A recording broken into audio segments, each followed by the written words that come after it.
চরহেয়ার দ্বীপ প্রকৃতির এক অনন্য লীলাভূমি, যেখানে নদী আর সাগরের মিলনে সৃষ্টি হয়েছে অপার সৌন্দর্য।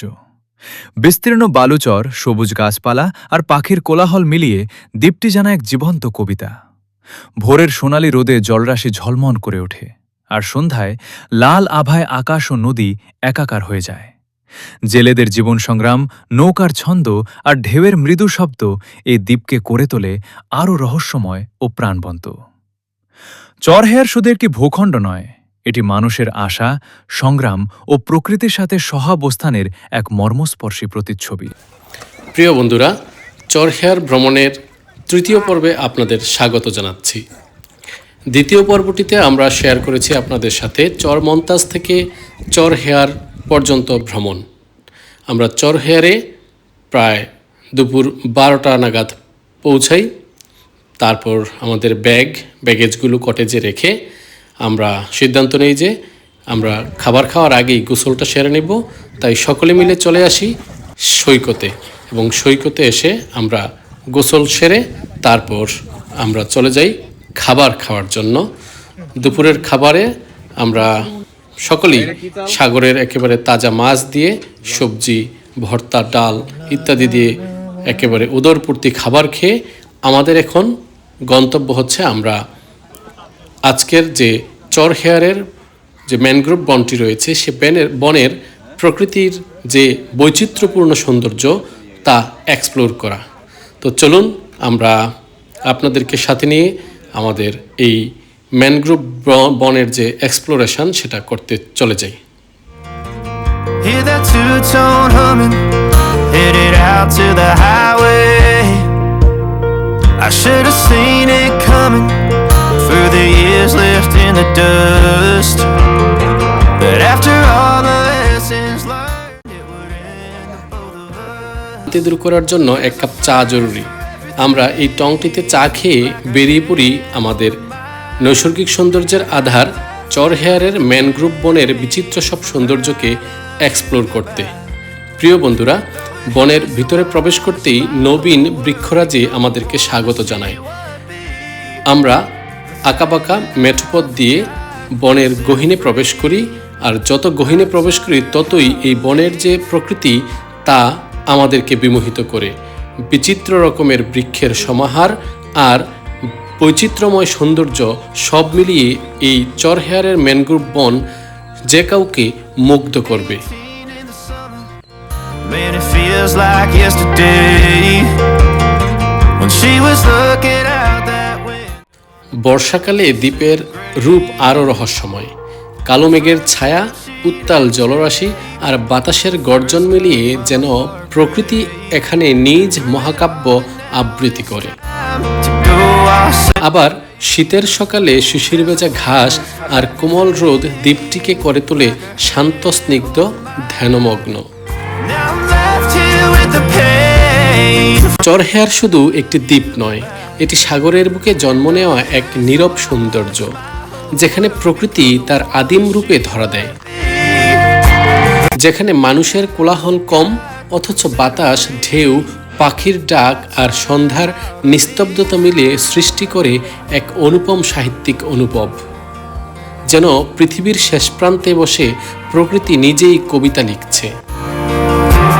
চরহেয়ারের ম্যানগ্রোভ বন যেন সাগর আর মাটির মিলন গাথা, এক আদিম রহস্যময় সৌন্দর্যের নীরব মহাকাব্য। জোয়ারের জল যখন গাছের শিকড় ছুঁয়ে ধীরে ধীরে বনের ভেতরে ঢুকে পড়ে, তখন মনে হয় প্রকৃতি যেন নিজ হাতে জল রঙে এঁকে দিচ্ছে জীবনের গভীরতম প্রতিচ্ছবি। Now I'm left here with the pain from her I love you. কেওড়া, গেওয়া, গোলপাতা আর নানা বনলতাগুল্ম গড়া এই বন কেবল সবুজের সমারোহ নয়, এটি রং, গন্ধ, শব্দ আর ছায়ার এক জীবন্ত জগৎ। কখনো সূর্যের আলো পাতার ফাঁকে গলে এসে ছড়িয়ে পড়ে মাটির বুকে, যেন সবুজ গির্জায় আলোর প্রার্থনা। কখনো বাতাসে পাতার মৃদু দোলায় শোনা যায় গোপন সঙ্গীত, যা কেবল নির্জন বনই গাইতে পারে। প্রিয় বন্ধুরা, বনের ভিতরে আসলে আপনাদের একটি ছোট্ট ক্যানেল নজরে পড়বে, তার উপরে রয়েছে এই কাঠের তৈরি ঝুলন্ত সেতুটি। এটি দারুণ এক রোমাঞ্চকর জায়গা। এখানে বেশ মজা করে আনন্দ করেই সময় কাটানো যায় উল্লাসের সাথে। That girl is a runner, she was born to get away. Hear that two-tone humming. চর হেয়ারের যে ম্যানগ্রোভ বন রয়েছে সেই ম্যানগ্রোভ বনের ভিতর দিয়ে আমরা হাঁটছি। আর বনের ভিতরের যে বিচিত্র সব বৃক্ষ, তার পাশাপাশি এক ঝিমধরা নিঃসঙ্গতা, নিঝুম প্রকৃতি, তার সাথে বিভিন্ন কীট পতঙ্গ ও পাখির যে কিচিরমিচির, সেটা একেবারে একটা অ্যাস্থেটিক প্রকৃতি আমাদের সামনে তার আপন রূপ মেলে ধরেছে। আমরা ঘুরছি এই চর হেয়ারের ম্যানগ্রোভ বনে। দারুণ চমৎকার কিছু বৃক্ষ আমরা এখানে দেখলাম এবং এতটা ফটো সিনিক বিউটি এটার ভিতরে রয়েছে, সেটা না আসলে আগে কখনো জানতাম না। আমরা যতটা এই বনের ভিতরে প্রবেশ করলাম ততটাই কিন্তু অভিভূত হলাম। দারুণ একেবারে নান্দনিক কিছু সিনিক বিউটি এই বনের ভিতরে রয়েছে। আর সবাই হাঁটতে হাঁটতে একটু ক্লান্ত, আরাম করতেছে।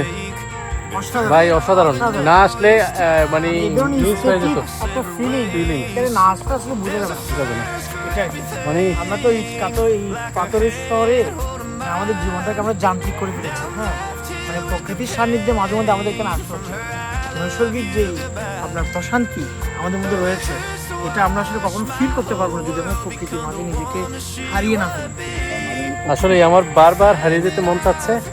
আবারও সুযোগ থাকলে এই বনটাতে, শুধু এই বনটার ভিতরে হাঁটার জন্য আসতে হবে, তাই না? দারুণ কিন্তু, কি বলো অনিত চৌধুরী? হ্যাঁ, যে আসবে না সে কি করবে? মিস করবে। সে জানবে না যে কত সুন্দর লুকানো আছে, কত আমাদের সৌন্দর্য, দেশের আনাচে কানাচে কত সৌন্দর্য লুকিয়ে আছে। এটা যদি আপনি ভ্রমণ না করেন আপনি জানবেন না। এমনিতে আর বলা হয় না একটা ভ্রমণ 10টা বই পড়ার সমান, এটা এমনিতে বলা হয় না। এটা যদি কেউ ভ্রমণে না আসে সে বুঝতে পারবে না। সেজন্যই আমরা প্রকৃতির মাঝে হারিয়ে যাওয়ার দলে। আমার কথা হচ্ছে প্রত্যেকটা মানুষের মধ্যে একটা বোহেমিয়ানিজম আছে, এটাকে আপনি ওপেন করে দেন। নিশ্চয়ই। তো আমরা এখন কোথায় চলে আসলাম? হাঁটতে হাঁটতে এই ম্যানগ্রোভ বনের পর্যটকদের একটু বিনোদন দেওয়ার জন্য। এটাতে এই পয়েন্টটার একেবারে লাস্ট জায়গা, এর ভিতরে আর যাওয়া যায় না এদিক দিয়ে বনের। আমরা এখান থেকে বেরোবো, তারপর আমরা যাব সূর্যাস্ত দেখার জন্য সৈকতে। প্রিয় বন্ধুরা, আমরা এখন অবস্থান করছি চর হেয়ারের ম্যানগ্রোভ বনে। আমরা হরিণ দর্শনে বেরিয়েছিলাম। এই যে গহীন বনের ভিতরে কিন্তু আমরা এখন প্রবেশ করেছি। আমরা আসলে অনেকটা বনের ভিতরে আসলাম হরিণ দেখার জন্য, কিন্তু এরা এতই সচেতন যে এরা মানুষের একটু শব্দ পেলে এরা অনেক ভিতরে চলে যায়। এরকম মানে বনের যে ঝোপঝাড় রয়েছে সেগুলোর ভিতর দিয়ে আমরা কিন্তু নানাভাবে চেষ্টা করছি কোনোভাবে এদেরকে দেখা যায় কিনা। আপনারা নিশ্চয়ই দেখতে পাচ্ছেন এই যে কেওড়ার যে শ্বাসমূলগুলো রয়েছে সেগুলো কিন্তু একেবারে হাঁটার জন্য খুবই অনুপযোগী। এখানে পা রাখলে কিন্তু পায়ে বিধে এমন একটা অবস্থা। আমরা ঘুরছি, চেষ্টা করছি খুঁজে বার করা যায় কিনা হরিণ। দেখুন আমরা কতটা গহীনে ঢুকে গেছি, কিন্তু হরিণের সন্ধান আমরা পাচ্ছি না। আপনারা আসলে কিন্তু খুবই সকাল সকাল ভোরে ভোরে আসতে হবে যদি হরিণ দেখতে চান। এই হচ্ছে আমরা এক্সপ্লোর করছি চর হেয়ারের ম্যানগ্রোভ বনে যে বিচিত্র প্রকৃতি রয়েছে সেগুলো। তার পাশাপাশি এই যে নানা রকম লতা পাতা এই বনটাকে একটা বৈচিত্র্যপূর্ণ বনে পরিণত করেছে। আর সামনেই আমরা যে বেশ কিছু ভিন্ন রকমের বৃক্ষ দেখতে পেলাম, যেগুলো আসলে এই কেওড়া বা কি বলে সুন্দরী গেওয়া গরান গাছ নয়, অন্যরকম গাছ, বড় বড় গাছ, কিন্তু তার ডালপালাগুলো এমনভাবে ছড়িয়ে ছিটিয়ে আছে বনের ভিতরে, একেবারে মাটি পর্যন্ত লেগে গিয়েছে। একটা অ্যাস্থেটিক সিনেমাটিক ফিল্মি একটা মানে ভিউ এখানে আসলে লক্ষ্য করা যায়। আমরা সামনে একটি এখানে যারা বন বিভাগ রয়েছে তারা দর্শনার্থীদের জন্য একটি তৈরি করে ফেলেছে। আমরা দেখলাম ঝুলন্ত সেতু, সেটি আমরা আপনাদের সাথে একটু শেয়ার করব। আসেন সামনে যাই।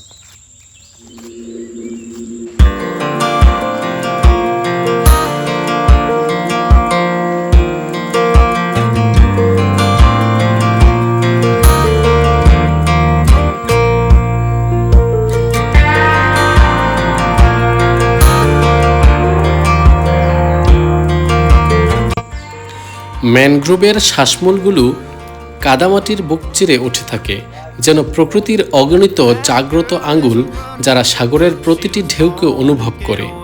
ভাটার সময় কাদামাখা মাটিতে লাল কাঁকড়ার ছোটাছুটি, পাখিদের ছায়া আর অদৃশ্য প্রাণের চলাচল বনের প্রতিটি কোণকে করে তোলে প্রাণময়। Is left in the dust. But after all the lessons learned, it would end the both of us. There's a first for everything. এই বনে সকাল আসে পাখির ডানায় ভর করে।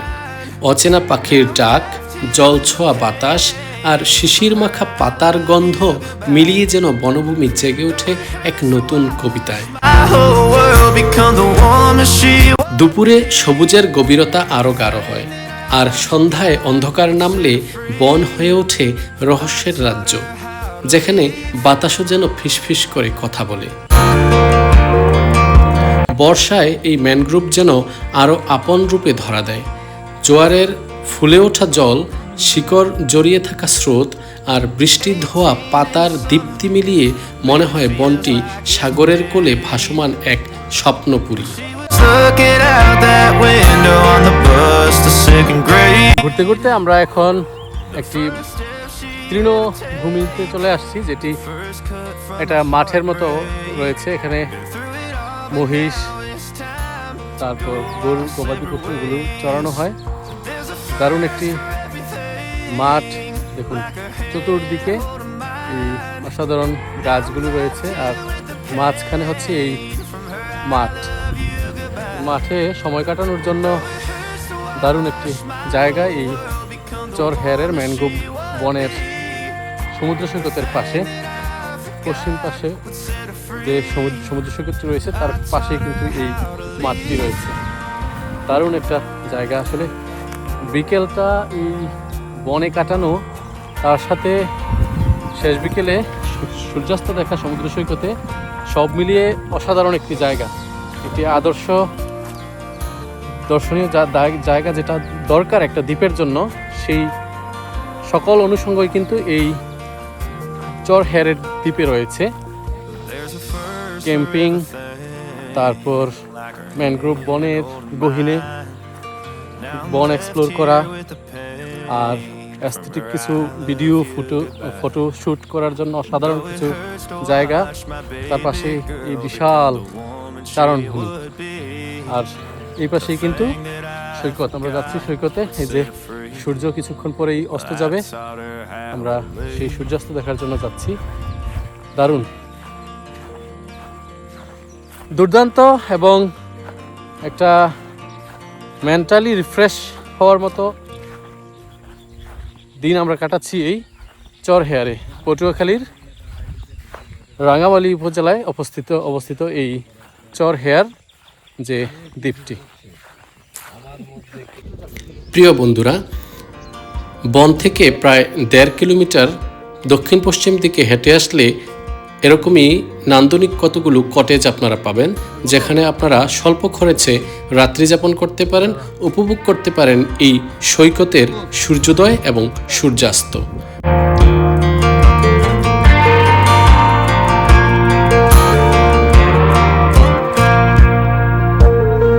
আমরা সূর্যাস্ত উপভোগ করছি চরহেয়ার সমুদ্র সৈকতে। পটুয়াখালী জেলার রাঙ্গামালী উপজেলায় অবস্থিত এই চরহেয়ার সমুদ্র সৈকত, যেটি সেখানে আমরা আজকে অবস্থান করছি এবং শেষ বিকেলের সূর্যাস্ত আমরা উপভোগ করছি। এবং আপনারাও নিশ্চয়ই সূর্যাস্ত দেখছেন, নিশ্চয়ই আপনারা আমাদের সাথে সমুদ্র সৈকতের সূর্যাস্ত উপভোগ করছেন। বাকিরা ফটোশ্যুট নিয়ে ব্যস্ত, সূর্যকে ক্যামেরাবন্দি করার স্মৃতিকে অমলিন করে রাখার জন্য চেষ্টা চলছে। আর এ হচ্ছে সৈকত, এখন ভাটা চলছে, পানি নেমে গেছে, আবার জোয়ার যখন হবে পানি ঠিক এখান পর্যন্ত চলে আসবে। আর এই পাশে হচ্ছে ম্যানগ্রোভ বন। আমরা এই বন থেকে হেঁটে আসলাম। সৈকত কিন্তু অনেক দূর পর্যন্ত।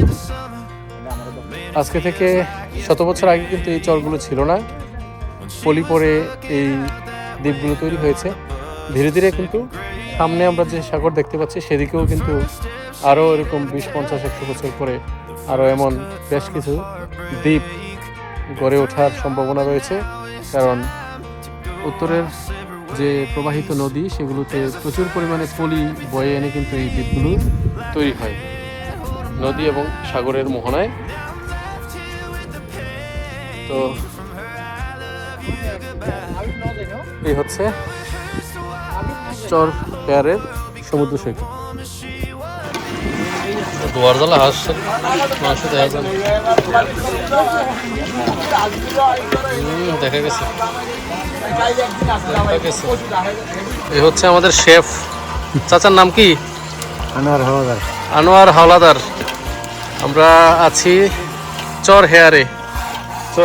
আনোয়ার হাওলাদার আমাদের আজকের শেফ। উনি রান্না করতেছে হাঁসের মাংস। আমাদের রাতের ভোজন হবে হাঁসের মাংস দিয়ে। আর আমাদের বারবিকিউর কয়লা তৈরি করার প্রক্রিয়া, চিকেন বারবিকিউ হবে। বারবিকিউর কয়লা রেডি হচ্ছে। বারবিকিউর রুটি তৈরি হবে এই আটা দিয়ে। আটাকে ম্যারিনেট করা হয়েছে। এই হচ্ছে আমাদের চিকেনকে ম্যারিনেট করে রাখা হয়েছে। কয়লা রেডি হয়ে গেলে আমাদের বারবিকিউ রেডি করবে। খাবারের উপাদান এখানে রেডি আছে। ভেন্ডি আছে, আর মশলা, টমেটো, চাল, না এটা মুগ ডাল, ডাল।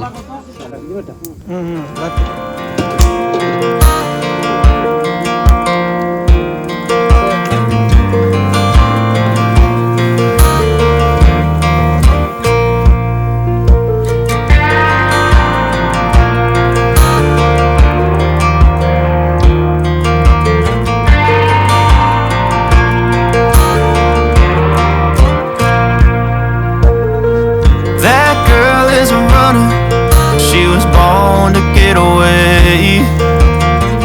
Hear that two-tone humming, headed out to the highway. I should have seen it coming through the years left in the dust.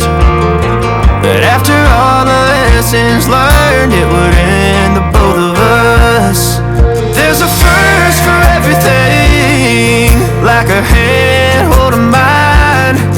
Now I'm left here with the pain from her I love you goodbye.